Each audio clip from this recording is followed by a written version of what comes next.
The sky over Germany is a new kind of ocean. It is 25,000 feet deep, thin, and so cold it is a solid thing. It is a cold that bypasses leather and fleece and skin and sinks straight into the bone. It is minus 50 degrees Celsius. A man's exposed flesh will freeze in 60 seconds. The aluminum skin of the bomber is coated on the inside with a thick, sparkling layer of frost, the frozen breath of the 10 men trapped inside. This is the world of a B-17 Flying Fortress in late 1943. It is not a world of graceful flight. It is a world of constant, punishing vibration, a teeth-rattling shudder that travels from the 4 massive Wright Cyclone engines through the metal frame and into the soul of every crewman. The only sound is the deafening, monotonous drone of the props chewing through the thin air, a noise so total it is a form of silence. And inside that silence, the crackle of the intercom and the small, tight sound of your own breathing through a rubber oxygen mask. In the nose, a bombardier and a navigator lie on their stomachs, suspended over a plexiglass window that looks down on a quilt of hostile, snow-dusted earth. In the cockpit, a pilot and co-pilot, boys of 22, fly the lumbering beast with fingertips, their eyes scanning the instruments and the impossible empty blue. In the top turret, an engineer sits on a bicycle seat, his twin .50 caliber machine guns pointed at the sun. Behind him, a radio operator sits at his desk, a man in an office in the middle of a hurricane, his gloved fingers tapping out coded messages that may never be received. And then there are the gunners. In the belly, a man is curled into the fetal position inside a clear plastic ball, the ball turret gunner, seeing the world upside down. In the waist, 2 men stand at open windows, the wind a physical blow, their guns covering the flanks. And in the tail, a lone man sits in a tiny, isolated glass house, the loneliest and most vulnerable man in the sky, watching where they have been. They are a crew, they are 10 men, and they are the tip of a very long, very expensive spear. They are also, at this exact moment, bait. The intercom crackles. A voice, tight with adrenaline, breaks the drone. Bandits, 12 o'clock high. Heads snap forward. Every man who can stares into the blinding, empty blue directly ahead. For a moment, there is nothing, just the vast, indifferent sky. Then, they appear. They are not a swarm. They are not a cloud. They are glittering specks of dust that grow, with impossible speed, into cruciform shapes of death. Focke-Wulf 190s, the butcher bird. They are not coming in from the side, in a graceful, cinematic curve. They are not attacking from the rear, where the fortress bristles with the most guns. They are coming straight on, head on, like a man running at you with a knife. The established doctrine, the American solution, kicks in. At 1,000 yards, the top turret gunner and the ball turret gunner, swiveling his guns forward, open fire. The bomber shudders with a new vibration, the heavy, rhythmic jackhammer of the .5 calibers. Long, beautiful, deadly-looking lines of orange-white tracers reach out across the sky, a wall of lead thrown up in a desperate prayer. From the German cockpit, the view is different. The Focke-Wulf pilot is a veteran of 100 missions. He is not a boy. He is a professional. He sees the tracers, and he smiles. They are beautiful. They are also harmless. He knows, with the certainty of a physicist, that they are fired too early. The American gunners are panicking. They are guessing. At this range, at a combined closing speed of 600 miles per hour, hitting anything is a matter of pure, dumb luck. He flies through the glittering, harmless web of American fire. He does not jink. He does not evade. He holds his course, steady as a surgeon. He has 3 seconds. That is the entire window. 3 seconds to aim, fire, and break away. He is not aiming for a wing. He is not aiming for an engine. He is aiming for the cockpit. He is aiming for the 2 boys flying the plane. His thumb depresses the trigger on his control stick. 4 20mm cannons and 2 heavy machine guns erupt in a single concentrated burst. It is not a spray. It is a focused beam of high explosive and armor-piercing shells. Inside the B-17, the world ceases to exist. There is no sound of impact. There is only a sudden, violent, final convulsion. The instrument panel disintegrates. The plexiglass of the cockpit blows out. The pilot and co-pilot are not men anymore. They are just red mist and shredded fleece. The bomber, its brain destroyed, lurches upward. It stalls, its nose pointing at the sun for a single, silent moment. Then it falls. It drops onto its back, a dying whale, and begins its long, spiraling descent to the earth 10 miles below. 1 wing shears off. A trail of fire and black smoke and tiny, tumbling human shapes follows it down. 10 men, gone, in 3 seconds. This is the impossible problem. The official American doctrine for defending its bombers is a suicide pact. The gunners are not defenders. They are witnesses to their own execution. and the weapon that is supposed to win the war is being swatted from the sky like a fly. This is the story of how that entire unshakable system of aerial slaughter was broken. It was not broken by a new technology. It was not broken by a brilliant general with a new formation. It was broken by a single, low-ranking, enlisted gunner, a man with no authority and no permission, who saw the flaw in the system from his position in a vibrating glass bubble. A man who came up with a new tactic, a tactic so counterintuitive, so terrifyingly dangerous, it was seen by his own crew as a form of suicide. This is the story of how one man's crazy idea, an idea born of pure, cold terror, changed the math of air combat forever. To understand the tactic, you must first understand the stakes. By late 1943, the American strategic bombing campaign against Germany was not just failing, it was dying. The entire strategy was built on a single, revolutionary, and deeply arrogant idea: the idea of high-altitude, daylight, precision bombing. It was the brainchild of a group of American air power theorists, men who believed that war could be made surgical. They believed that a new kind of bomber, flying in massive, self-defending formations, could fly into the heart of an enemy nation in broad daylight and destroy its ability to wage war, factory by factory, bridge by bridge. They believed the bomber would always get through. The instrument of this new religion was the Boeing B-17 Flying Fortress. It was not just an airplane, it was a statement. A 10-ton, 4-engine declaration of American industrial power. It was bristling with 13.5 caliber heavy machine guns, each capable of firing over 700 rounds per minute. It was designed from its conception to be a porcupine, a beast that could fight its own way to the target and back, without the need for fighter escorts, which at the time did not have the range to follow the bombers all the way to targets deep in Germany. The theory was beautiful. Individual bombers were vulnerable, but a formation was not. The solution was the combat box, a staggered, three-dimensional formation of bombers stacked in a precise geometric pattern. The fields of fire from each bomber's 13 guns would overlap, creating a zone of mutually supporting, interlocking machine gun fire. It was, on paper, an impenetrable fortress made of fortresses. A single box of 21 bombers could, in theory, bring over 200 heavy machine guns to bear on an attacking fighter. This was the institutional belief, held with the fervor of a religious creed by the commanders of the 8th Air Force in England. Men like General Ira Eaker, a true believer in the daylight bombing concept. From their headquarters, far from the blood and the cold, the math was clear. The system was sound. The losses, as horrifying as they were an acceptable price. They were statistics on a chart, a cost of doing business. The doctrine was not the problem. The only problem was execution. But the enemy gets a vote, and the enemy was not a theoretical problem on a chalkboard. The enemy was the German Luftwaffe, an organization that was not just battle-hardened, but brilliant. They were fighting over their own homes, and they were led by some of the greatest fighter tacticians in history, men like Adolf Galland and Werner Mulders. They did not look at the American combat box and see an impenetrable fortress. They saw a puzzle, and they set about solving it. They studied the B-17 with a cold, dispassionate eye. They probed it, they tested its defenses, and they found the flaw. For all its 13 guns, the fortress was soft from the front. An attack from the rear had to fly through the fire of the tail gunner, the top turret, and the ball turret. An attack from the side faced the waist gunners and the turrets. But an attack from 12 o'clock, from straight ahead, was flying into the teeth of only a few forward-firing guns, often just the two in the top turret and perhaps a flexible gun in the nose. This was the loophole, and the Luftwaffe designed a tactic to exploit it with maximum, terrifying lethality. They called it the Zwölf-Uhr-Angriff, the 12 o'clock attack. German pilots were trained to fly 50 miles out in front of the bomber stream, to climb 2,000 feet above it, and then to turn, to come straight at them, out of the sun. The weapon was not just the cannons, the weapon was physics. A B-17 flew at roughly 180 miles per hour. A Focke-Wulf 190 could dive at over 400 miles per hour. The combined closing speed was nearly 600 miles per hour, a quarter of a mile per second. This created a problem that was not about firepower, it was about human neurology.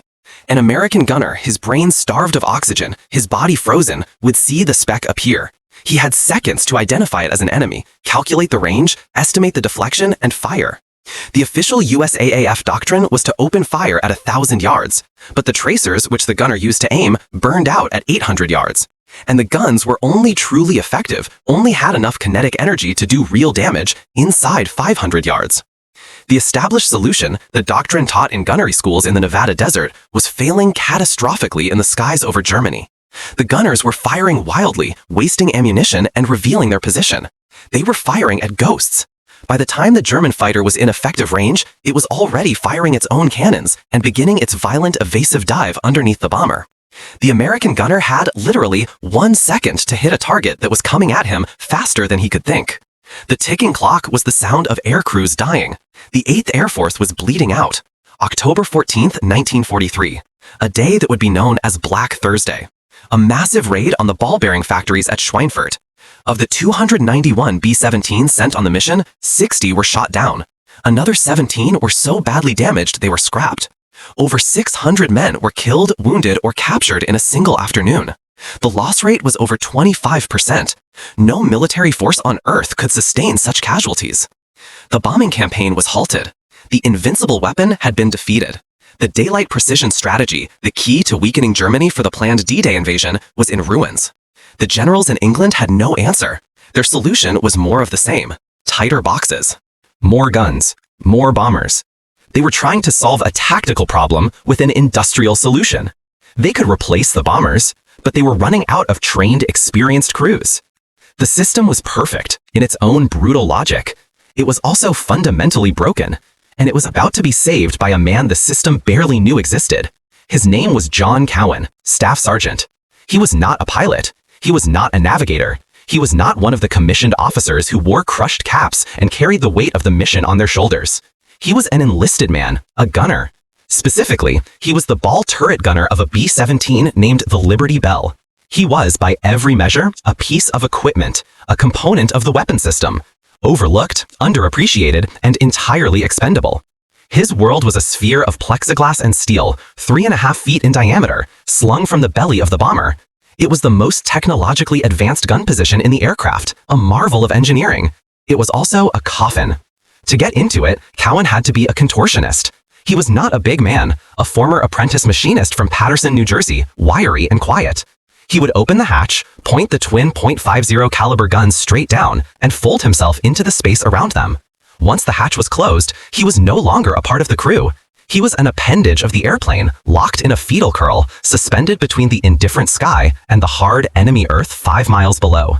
He did not see the world like the other gunners. The pilot saw where they were going. The tail gunner saw where they had been. Cowan saw everything. He could rotate the turret 360 degrees. He could elevate and depress his guns to cover the entire lower hemisphere. He was the eye on the underside of the beast. And from this unique, stomach-churning, upside-down perspective, he was watching his friends die. And he was seeing something no one else was. This was his eureka moment. It was not a flash of insight in a quiet laboratory. It was a slow, dawning horror that built over a dozen missions. It was the mission to Bremen. His bomber, the Liberty Bell, was on the edge of the formation, the most vulnerable position, known as Purple Heart Corner.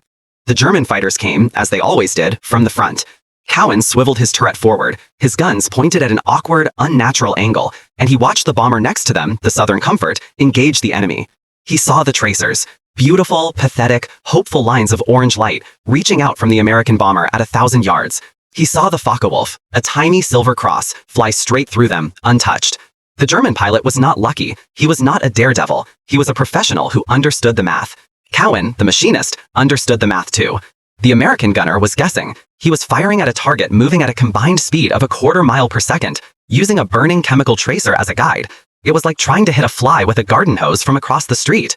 Cowan saw the German pilot hold his course. He did not deviate. He did not jink. He flew a perfect, straight, confident line, his cannon silent. He was waiting. He was letting the American gunner empty his ammunition tray, letting him panic. The German was using the American doctrine against them. The doctrine said to fire early, to create a wall of lead.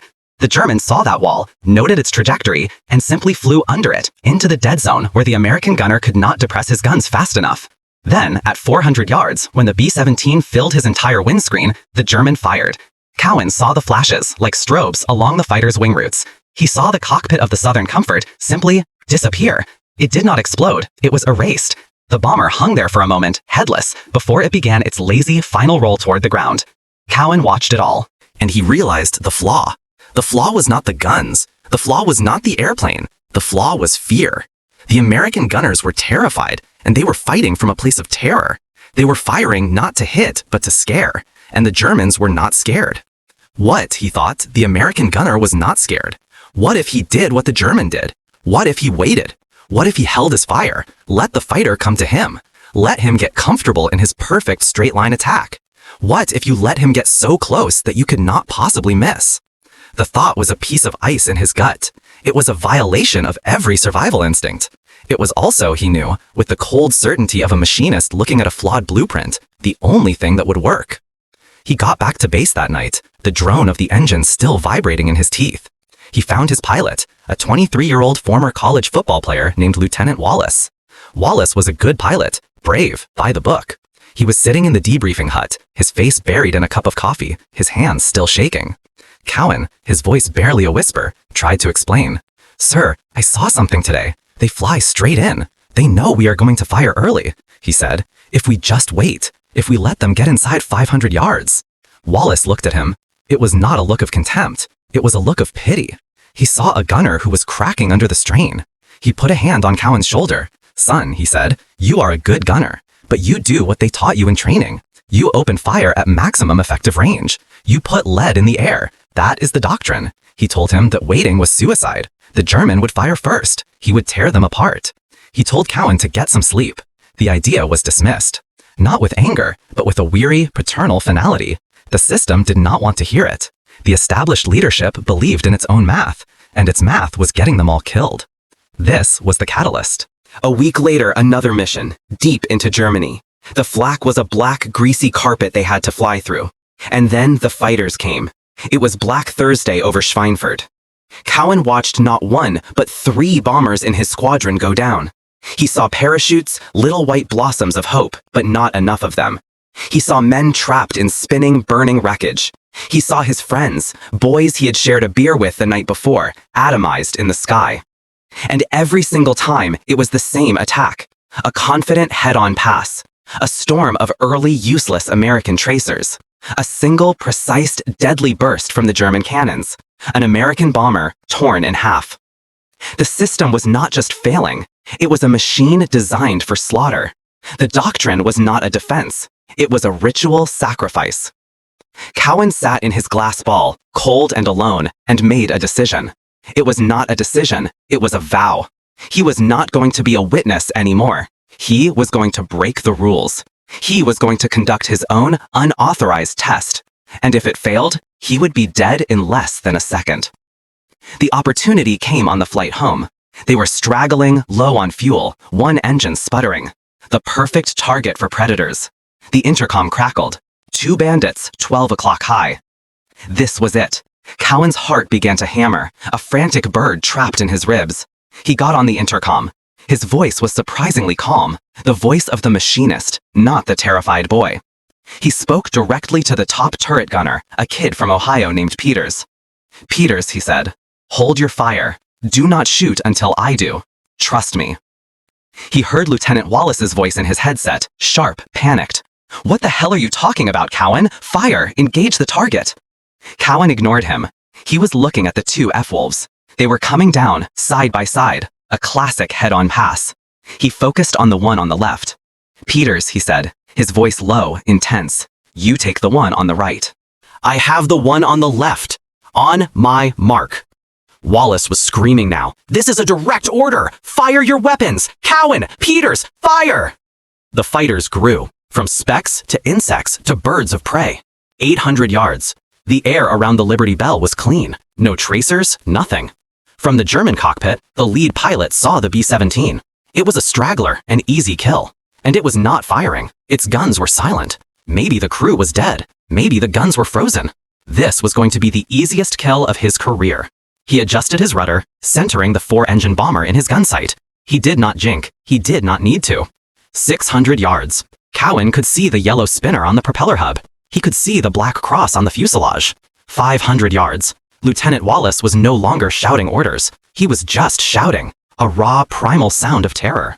400 yards. It was a distance Cowan knew in his bones, the perfect range, the point where the kinetic energy of a .50 caliber slug would tear through a German engine block like it was made of cheese, the point of no return. "Now," he said. He and Peters squeezed their triggers at the exact same instant. It was not a spray. It was not a hopeful wall of lead. It was a focused, concentrated, 50-foot wide buzzsaw of armor-piercing incendiary rounds. It was a solid object, a battering ram of lead and fire that suddenly appeared in the space the German fighters were about to occupy. The "it works" moment was not an explosion. It was a deletion. The two Focke-Wulfs did not have time to react. They did not have time to fire. They simply flew at 400 miles per hour directly into a meat grinder. Cowan's target disintegrated. The engine block, the thing he had been aiming for, vanished in a flash of orange and black. The wings folded up like a closing book. The canopy and the pilot inside it were vaporized. One moment, there was a perfect, deadly killing machine. The next, there was only a cloud of falling, glittering debris. Peters's target suffered the same fate. It took the full force of the top turret's guns in the cockpit. The fighter shuddered, nosed down, and went into a vertical dive, not trailing smoke, but vomiting its own engine onto the sky below. The attack was over. It had lasted less than 2 seconds. There was a silence on the intercom, a deep, profound, ringing silence. It was broken only by the sound of 3 men, Cowan, Peters, and Wallace, breathing hard into their oxygen masks. Wallace spoke first. His voice was a choked, disbelieving croak. "Jesus Christ," he said. "Jesus H. Christ." Cowan, his hands still gripping his triggers, his entire body shaking with the adrenaline crash, leaned his head against the cold plexiglass of his turret. The unauthorized test was over. The impossible had happened. The suicidal tactic had worked. And air combat, in that one violent 2-second exchange, had just been changed forever. The return flight was not a celebration. It was a wake. The silence on the intercom was not the silence of relief. It was the silence of awe, of a deep and terrible understanding. The 10 men of the Liberty Bell had not just survived. They had witnessed a miracle of violence, a 2-second violation of the laws of their universe. Lieutenant Wallace, the pilot, flew with a precision he did not feel, his knuckles white on the yoke, his mind replaying the image of 2 enemy aircraft being erased from the sky. He had screamed at Cowan. He had ordered him to fire, to follow the doctrine, the only thing that stood between them and death. And Cowan, a staff sergeant, an enlisted man, had ignored him. He had committed an act of direct, profound insubordination. And he had saved all their lives. Wallace understood, with a clarity that felt like a physical blow, that everything he had been taught about air combat was a lie. The doctrine was not a shield. It was a shroud. Back on the ground, the cold was different. It was the damp, bone-chilling cold of an English airfield in winter. As Cowan unfolded himself from the ball turret, his legs cramping, his ears ringing, he was not met with cheers. He was met with stares. The rest of the crew looked at him with a new kind of respect, tinged with fear. He was not just Cowan, the quiet machinist from Jersey. He was the man who had stared into the abyss and made it blank. Peters, the top turret runner, clapped him on the shoulder, a single, hard, grateful gesture. Nothing needed to be said. This was the boardroom. It was not a paneled office in Washington. It was a damp, cold Nissen hut, smelling of stale cigarette smoke, wet wool, and fear. The debriefing room. Lieutenant Wallace stood before a major, a man with a neatly trimmed mustache and the flat, impatient eyes of an administrator. This was Major Clarkson, a man who flew a desk, a man who saw the war as a series of numbers on a page. Fuel consumption, bomb tonnage, and, most importantly, loss rates. Clarkson believed in the system. The system was the combat box. The doctrine was interlocking fields of fire. His job was to enforce the system. Wallace, his voice still hoarse, recounted the mission. He described the 2 Focke-Wulfs. He described the head-on attack. And then he came to the kill. He said that Staff Sergeant Cowan had devised a new tactic. He explained that the gunners held their fire until the enemy was at 400 yards. He described the result, the 2 instantaneous, confirmed kills, without a single shot fired from the German fighters. He said, with a conviction that surprised even himself, that it was a new way. He said it could work. It could save crews. Major Clarkson listened, his face a mask of polite skepticism. He tapped a pencil on a stock of flimsy carbon paper. He looked not at Wallace, but past him, as if studying a chart on the far wall.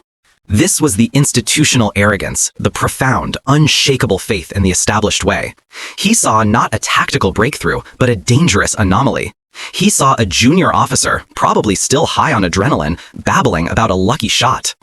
He finally spoke, his voice dry, devoid of emotion. "Lieutenant," he said, "you are reporting that your gunners, in defiance of a direct order, withheld fire until the point of impact. You are reporting a successful outcome based on a sample size of 1 engagement. Is that correct?" Wallace's conviction faltered. Framed that way, it sounded insane. "Yes, sir," he said, "but the principle is sound. Cowan believes." Clarkson cut him off. He was not interested in what a staff sergeant believed. He said, "The doctrine of suppressive fire is not a suggestion, Lieutenant. It is the result of years of ballistics research. It is designed to disrupt the enemy's aim, to force them to break off their attack. What you are describing is a cowboy stunt. It is a gamble. You were lucky. If your gunners had missed, you would have lost your aircraft and your crew. You would be a statistic on my morning report." This was the system's logic. The doctrine was not designed to kill, not primarily. It was designed to survive. It was built on the idea of fear, of scaring the enemy away. The idea of meeting the enemy's professional lethality with an equal lethality was not just alien to the doctrine, it was a threat to it. It implied that the gunners should be hunters, not just targets. The major looked at Wallace with a flicker of something that might have been pity. He said that what Wallace was suggesting was an abdication of duty. To not fire, to wait, was a form of cowardice. It was ungentlemanly. It was not how they fought. He picked up his pencil. He said he would note the 2 kills in the report, but the tactical observation was irrelevant. He told Wallace to ensure his crew followed standing orders on all future missions. He dismissed him. Wallace walked out of the hut into the gray afternoon, his face burning. He had failed. He had brought the system a miracle, and the system had filed it away as a rounding error. Cowan was next. He was not invited to sit. He stood at attention in front of the major's desk. Clarkson looked him up and down, taking in the enlisted man's uniform, the grease under his fingernails. He did not see a tactical innovator. He saw a cog in the machine that had malfunctioned. "Staff Sergeant," Clarkson said, his voice now cold, stripped of any pretense of politeness. "I have Lieutenant Wallace's report. I understand you have your own theory about aerial gunnery." Cowan, his voice quiet, said that he just saw a flaw in the German attack. He said they were too confident. He said they did not expect anyone to wait for them. Clarkson leaned forward. His voice dropped to a low, dangerous growl. He said that Cowan was a ball turret gunner. He was not a tactician. He was not an officer. He was a trigger puller. His job was to obey the orders of his pilot. He said that if he ever, for any reason, disobeyed a direct command to engage the enemy again, he would not be debriefed. He would be arrested. He would be put on a boat back to the States in chains, facing a general court-martial for insubordination in a combat zone. He made sure Cowan understood that the penalty for that was death. He asked the quiet machinist from New Jersey if he understood. Cowan said, "Yes, sir." He was dismissed. This was the conflict. The idea was not just ignored, it was criminalized. Cowan had not just discovered a new tactic, he had discovered a new crime. He walked back to his barracks, the major's threat echoing in his ears. The system was not just broken, it was actively hostile to the idea of fixing itself. He was to sit in his glass ball, follow the rules, and watch more of his friends die. This was the gamble. It was a decision made not by Cowan, but for him. Lieutenant Wallace could not sleep that night. He lay on his cot, staring at the curved metal ceiling of the hut, listening to the other pilots sleep. He had seen the truth. He had watched 2 German pilots, 2 masters of the sky, die without even knowing what had hit them. And he had heard Major Clarkson, a man who had never seen a head-on attack, explain to him why it was impossible. He thought about the next mission. He thought about the new crews, the replacements, their faces still fresh, their eyes not yet hollowed out by the things they were about to see. He thought about the doctrine, the beautiful, useless, interlocking fields of fire that would get them all killed. The system had rejected the idea. The leadership would not listen, so he would bypass them. This was his damn the rules decision. The rules were wrong. The rules were a death sentence. The next day, he found the pilot of the Southern Comfort's replacement crew, a young captain from Texas named McGregor. He bought him a cup of coffee in the mess hall. He started talking.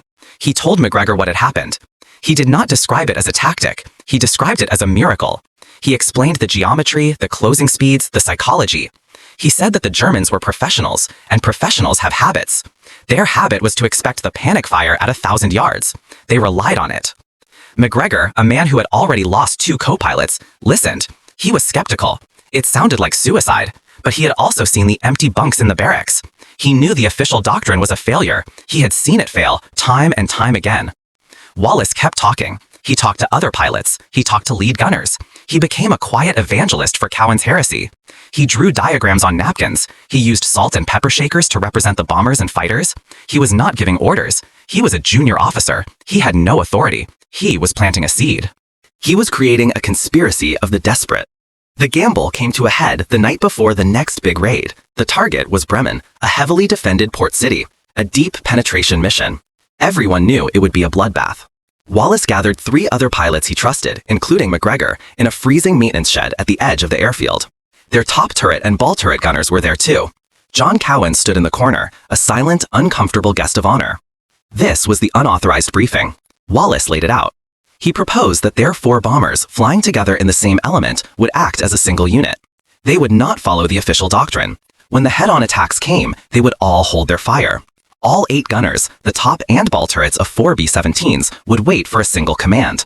That command would come from John Cowan. The room was silent. He was asking them to put their lives and the lives of their 30 other crewmen in the hands of an enlisted gunner who was under direct orders not to do the very thing they were planning. He was asking them to ignore their own training, their own instincts, and the direct commands of the Air Corps. It was a pact, a small, desperate, tactical mutiny. McGregor, the Texan, looked at Cowan. He saw not a runt, not a cog in the machine, but a man with an unnerving, quiet confidence. He asked Cowan a single question. He asked if he was sure. Cowan looked back at him. He said that he was not sure if it would work every time, but he was sure that the old way did not work any time. That was enough. They agreed. The 4 crews would fly together. They would listen for Cowan's voice on the command frequency. They would all fire at once. They were gambling everything on the 2-second window. They were gambling that one quiet machinist from New Jersey was right, and the entire United States Army Air Forces was wrong. The system had threatened to court-martial 1 man for the idea. Now, 40 men were about to commit the same crime, together, 5 miles above the heart of the German Reich. The air over Bremen was a crystal desert, beautiful and lethal. Below, the city was a gray smudge, a target on a map. Above, the sun was a hostile white eye in a sapphire sky. A river of silver bombers, hundreds of them, flowed east in the frozen stratosphere, each trailing 4 delicate white contrails. They were a magnificent, terrible sight, a declaration of industrial war. They were also a herd of slow-moving animals entering a killing field. Inside the Liberty Bell, John Cowan was not thinking about the magnificent sight. He was thinking about the geometry of a single cubic mile of sky. His world was the view through his targeting sight, a simple reticle of illuminated lines against the vast empty blue. He was calm. It was not the absence of fear. It was a cold, clear space he had made inside himself, a machinist space, where there was only the problem, the material, and the tool. The tool was 8 twin .50 caliber machine guns, spread across 4 different aircraft. The material was the Luftwaffe. On the command frequency, a channel usually reserved for flight leaders, there was only the low hiss of static. It was Cowan's channel. He had given a single instruction during the flight out.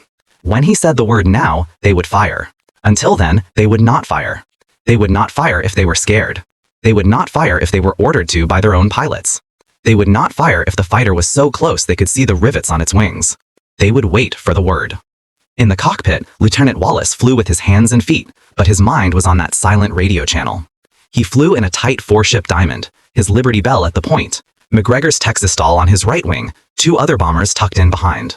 They were an island of conspiracy in the middle of the larger combat box. The other bombers in the formation flew by the book. They were the control group in Cowan's lethal experiment. 20 miles ahead, Hauptmann Erich Richter, Staffelkapitän of Jagdgeschwader 26, adjusted his oxygen mask. He was an ace with 40 kills, a man for whom the sky was a workplace. He looked down from 30,000 feet at the American bomber stream.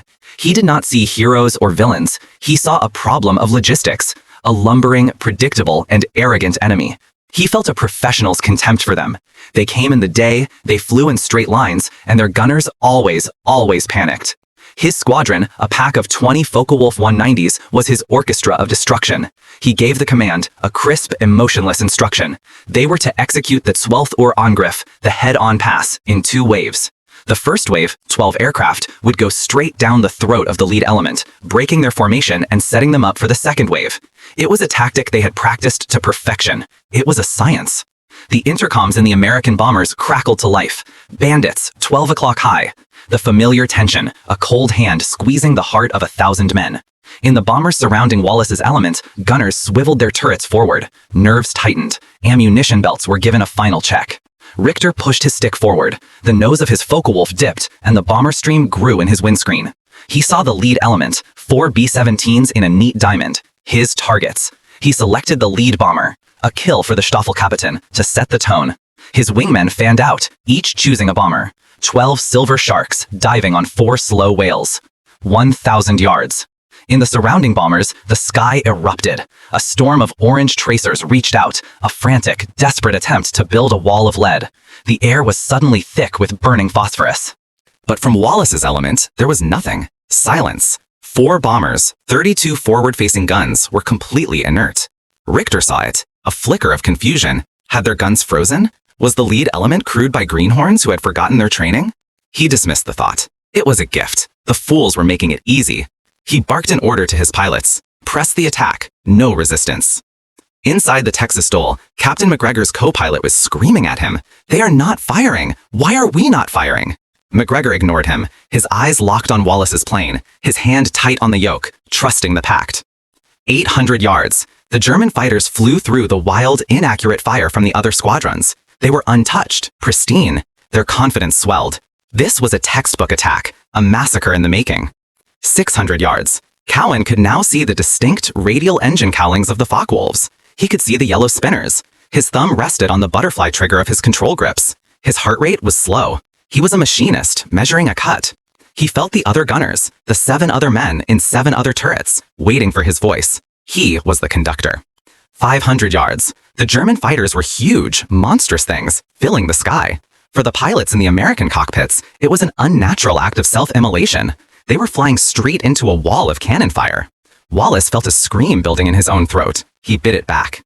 From his cockpit, Richter was serene. He was a surgeon about to make his incision. His thumb moved to his own trigger. He had waited, as he always did, for the perfect moment. 400 yards, his ideal range. Cowan spoke, a single, calm, clear word into the silent channel. Now. It was not a wall of fire. It was a physical event. It was as if a solid object, 80 feet wide and 1,000 feet long, made of white-hot steel, had suddenly materialized in the sky. 16 heavy machine guns, firing in perfect unison, converged on a single point in space. The concentrated fire of 4 bombers, focused by one man's will, hit the German fighters at the exact moment their own pilots believed they were invincible. Richter did not even have time to be surprised. His world, his cockpit, his airplane, his body simply ceased to exist. One moment, he was an ace, a predator at the peak of his power. The next, his Focke-Wulf flew into a solid wall of .50 caliber slugs. The engine did not explode. It disintegrated. The armored glass of his windscreen turned to dust. The shells tore through the cockpit, through him, and kept going. The airplane broke apart as if it had been hit by a locomotive. His wingmen suffered the same fate. They did not dive away trailing smoke. They were not gracefully shot down. They were shredded. A wing was sheared off one, a tail section from another. A third exploded in a gut-wrenching flash of fuel and fire. The concussion felt in the American bombers as a dull, heavy thump. The effect was not of a battle, but of a celestial magic trick. 12 fighters had been there. Now, there were 3. And those 3 were not diving away. They were tumbling, broken, out of control, trailing pieces of themselves across the sky. In less than 3 seconds, 9 German fighters, 9 veteran pilots, had been violently and permanently deleted from the battle. A silence fell. A profound, ringing silence on every intercom, on every radio channel. The surviving German pilots in the first wave, the ones who had been on the edges, broke hard, their minds unable to process the sheer, instantaneous violence of what they had just witnessed. The second wave, 8 more Focke-Wulfs, had watched the first wave disappear. Their leader, a young Oberleutnant, was screaming into his radio, asking what had happened. There was no reply from Richter. He hesitated. The plan was in ruins, but he was a pilot of the Reich. He gave the order to attack, his voice tight with a new, unfamiliar fear. They came in, more cautiously this time, spreading out, unsure of what they were facing. Cowan watched them come. He spoke again on the commands channel. He was the calmest man in the sky. He said to wait. He was recalibrating his instrument. The enemy was no longer arrogant. They were scared. They would break sooner. The 8 fighters came on. Once again, the 4 bombers held their fire while the rest of the formation blazed away. The German pilots saw the same terrifying silence from the lead element. This was not a fluke. It was a trap. At 600 yards, their nerve broke. They began firing their cannons wildly, their beautiful, precise attack pattern dissolving into a panicked, individual rush. Cowan let them come a little closer. He let their wild cannon shells streak past his bomber. He waited until the lead fighter was at 500 yards. Now, he said again. The buzzsaw returned. The sky was once again filled with the focused, intolerable fire of the 16 guns. The German pilots jinked and dove, but it was too late. They were flying into a carefully prepared kill box. A Focke-Wulf took 100 rounds in its engine and plunged earthward, a comet of black smoke. Another lost its entire canopy, the pilot sucked out into the -50-degree air. 2 more collided in their frantic effort to escape the impossible wall of lead. In 10 seconds of fighting, it was over. Of the 8 fighters in the second wave, 4 were destroyed. The remaining 4, including the terrified Oberleutnant, fled. They dove away, not in a professional tactical retreat, but in a desperate every-man-for-himself rout. The sky in front of Wallace's element was suddenly completely empty. The battle, the one that was supposed to break the bomber formation, had lasted less than a minute. The cost to the 4 bombers in the pact, 2 cracked plexiglass windows, and a single bullet hole in the tail of McGregor's plane. The cost to Jagdgeschwader 26, 13 confirmed fighters destroyed, with 2 more trailing smoke and unlikely to make it home. 15 enemy aircraft, gone, killed by 40 men who had broken every rule. Later, on the flight back, 2 more opportunistic fighters, Messerschmitt 109s, unaware of what had happened, tried the same head-on tactic on Cowan's element. They were dispatched with the same terrifying, instantaneous efficiency. The final tally was 17. A voice finally came over the command channel. It was Captain McGregor, the Texan. His voice was a low, reverent drawl. It was not triumphant. It was the voice of a man who had just seen a burning bush on a mountaintop. He said only 2 words. Holy shit. The tactic was not just proven. It had been consecrated. In the skies over Bremen, John Cowan's suicidal idea had become, for the Luftwaffe, a terrifying new gospel of destruction. The balance of power, in a single, violent, insubordinate minute, had been irrevocably changed. The sheep had learned to bite, and their bite was death. The first report landed on a desk at the headquarters of Jagdgeschwader 26 like a piece of fiction. It came from the surviving Oberleutnant of the Bremen raid, a young pilot whose report was so full of what seemed like battlefield hysteria that he was immediately grounded and sent for psychological evaluation. He wrote of a wall, a solid object made of fire that appeared from nowhere at a range of 400 meters. He wrote of airplanes, Focke-Wulfs, flown by veteran pilots, not being shot down, but being erased, vaporized, unmade in an instant. He wrote of a disciplined, patient, and utterly inhuman enemy. The report was dismissed as combat fatigue, a man seeing ghosts. But then a second report came in from the pilots of the Messerschmitts who had engaged the bombers on their return flight. They described the same phenomenon, a lead element of 4 bombers flying with an unnerving, silent discipline that did not fire until the last possible second. And when they did fire, it was not a spray of tracers. It was a single, concentrated, inescapable blow. Their attack had lasted 5 seconds. Both Messerschmitts were lost. The system, the German system, which was built on its own arrogant and successful doctrine, was now baffled. Luftwaffe intelligence began to piece together the reports. They cross-referenced the bomber tail numbers. It was always the same group, flying in the same formation. They gave it a name. They called it the Teufelsviereck, the Devil's Diamond. The myth of the head-on pass, the tactic that had broken the back of the 8th Air Force, was dead. It had been killed in a single minute over Bremen. Pilots who were ordered to fly the Zwölf-Uhr-Angriff against this particular group began to develop sudden mechanical problems on the runway. They developed mysterious illnesses. They were professionals, not cowards, but they were also not suicidal. They would face flak, they would face Spitfires, they would face the wild, panicky fire of 1,000 American gunners, but they would not, if they could help it, fly into the teeth of that silent, patient, 400-meter wall of death. The weapon that had defeated the American doctrine was now itself defeated, and the Germans had no idea how or why. And what of the man who was the architect of their fear? What of the quiet machinist? His life after the war was a study in silence. John Cowan did not stay in the Air Force. He did not seek promotion. He did not become an instructor, a tactician, a general. He had done his 35 missions. He had survived. He took his discharge, his medals, his few belongings, and he went home. He went back to the rhythmic, comforting noise of the machine shop in Paterson, New Jersey. The high whine of a metal lathe, the percussive stamp of a drill press, the smell of cutting oil and hot steel. These were the sounds and smells of his world. He was not a hero. He was a man who had been presented with a flawed design and had re-engineered it under extreme pressure. He did not talk about the 17 kills. He did not talk about the terror. When pressed by a nephew or a curious friend, he would talk about the math. He would explain the closing speeds, the trajectory of a tracer, the kinetic energy of a .5 caliber slug at 400 yards. He spoke of it not as a battle, but as a problem in physics he had been forced to solve. He was a man who had, for a few terrifying minutes, held the fate of hundreds of men in his hands, who had bent the arc of the air war with a single word. And then he had put it all down and picked up his micrometer. He lived a long, quiet life. He raised a family. He was a good neighbor. He was a man who went back to work. His greatest and most terrible accomplishment, a secret he kept folded away, a blueprint that only a handful of men had ever truly seen. The moral of this story is not about courage, though it took a profound and unnatural courage to do what he did. The lesson is that the most dangerous enemy is often not the one in the opposing cockpit. It is the one in your own briefing room. It is the comfortable, arrogant, and deadly certainty of an established doctrine. The system, the American High Command, had built a strategy based on a piece of technology, the B-17. They believed the machine was the solution. They were wrong. The machine was just a tool. The real battle was a battle of ideas. The German idea, the head-on pass, was a brilliant and brutal piece of tactical thinking. The American idea, the 1,000-yard suppressive fire, was a failure. It was a doctrine born of fear, a doctrine that tried to solve a tactical problem with an industrial answer. Just put more guns, more bombers, more men into the sky. Cowan's idea, the idea of the ambush, the idea of weaponized patience, was the answer. It was a tactic that was better than the German tactic. It did not require a new airplane or a new gun sight.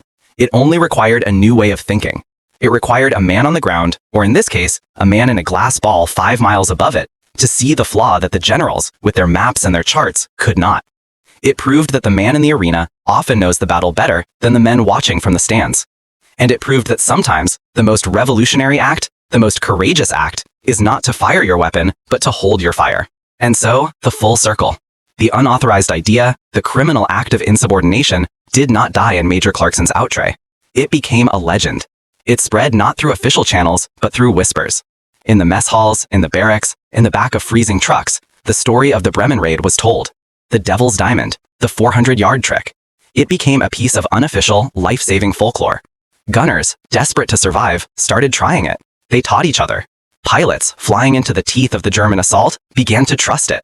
The conspiracy of the desperate became the new, unwritten doctrine of the 8th Air Force.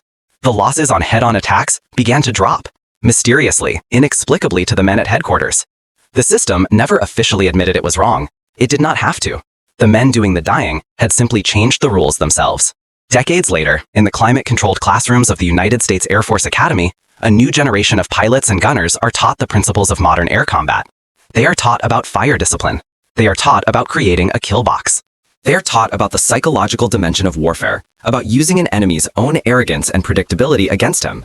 And they are taught the history of the head-on engagement. An instructor, a young major with a crisp uniform and a laser pointer, will put up a slide. It will show a diagram of a Focke-Wulf attacking a B-17. He will explain the old, failed doctrine of suppressive fire. He will call it a panic response, a waste of ammunition, a fatal error. Then he will put up a new slide. It will show 4 bombers in a diamond. It will show a cone of fire, a concentrated point of destruction appearing at the last possible second. He will call this the ambush technique. He will call it the correct solution. He will explain that the goal is not to scare the enemy, but to kill him. He will explain that patience, in the face of a 600-mile-per-hour closing speed, is the ultimate weapon. The unauthorized, suicidal tactic of a single enlisted machinist from New Jersey is now the new standard. The heresy has become the catechism. The crime that a major once threatened to court-martial a man for is now the textbook answer, taught to the future leaders of the world's most powerful air force. They will never know his name.